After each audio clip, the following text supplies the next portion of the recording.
সারা দেশের ন্যায় আজকেও কিন্তু সিলেটের ৩টি কেন্দ্রে এমবিবিএস এবং বিডিএসের ভর্তি পরীক্ষা অনুষ্ঠিত হয়েছে। সকাল থেকেই আমরা যেটা দেখেছি যে Sylhet MAG Usmani medical college যে কেন্দ্রটি রয়েছে সেখানে কিন্তু শিক্ষার্থীরা অর্থাৎ পরীক্ষার্থীরা আসতে থাকে এবং তাদেরকে বিভিন্নভাবে যাচাই বাছাই করে অর্থাৎ প্রত্যেক পরীক্ষার্থীকে চেক করে পরীক্ষা কেন্দ্রে প্রবেশ করানো হয়েছে যাতে কেউ কোনো ধরনের নকল নিয়ে প্রবেশ করতে না পারে।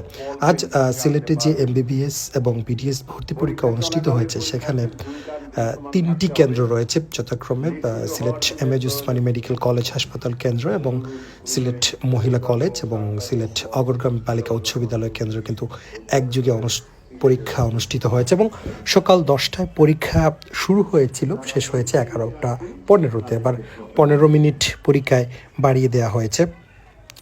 আমরা যেটা দেখেছি যে এই 3 কেন্দ্র ছাড়াও কিন্তু এবছর সিলেট কেন্দ্রীয় কারাগার বাধাঘাটে একজন পরীক্ষার্থী পরীক্ষা দিয়েছেন, যার নাম হচ্ছে নেহাল, তার বাড়ি গোয়াইনঘাটে। তিনি কিন্তু এই এমবিবিএস ভর্তি পরীক্ষায় অংশগ্রহণ করার জন্য আদালতে আবেদন করছিলেন এবং আদালত আদেশ দিয়েছিল স্বাস্থ্য মন্ত্রণালয়কে যে তার পরীক্ষা নেওয়ার জন্য।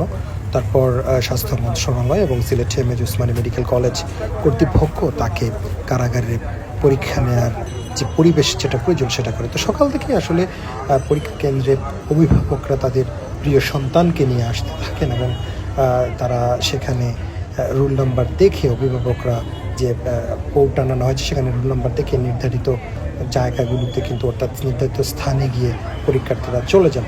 তো সামগ্রিকভাবে আজকের সকালটা খুবই সুন্দর ছিল, উত্তেজনাপূর্ণ ছিল, আনন্দও ছিল। যাদের পরীক্ষা ভালো হয়েছে পরীক্ষার পর তাদের মুখে আনন্দ লেগেছে এবং আমরা যেটা দেখেছি যে পরীক্ষায় প্রবেশ করার আগ মুহূর্তেও কিন্তু শিক্ষার্থীরা বই পড়ছিলেন, পড়ালেখা করছিলেন, যাতে শেষ মুহূর্তের প্রস্তুতিটাও কিন্তু তারা সুন্দরভাবে নিয়েছিলেন। আমার সবচেয়ে ভালো যে বিষয়টা লেগেছে আজকে পরীক্ষাতে সেটা হচ্ছে গিয়ে অভিভাবক যারা আছেন তারা সন্তানদেরকে শেষ মুহূর্তেও কিন্তু অনেকে সন্তানের মাথায় হাত বুলিয়ে দিচ্ছেন। তো সবাই যাতে চান্স পায় এটাই প্রত্যাশা।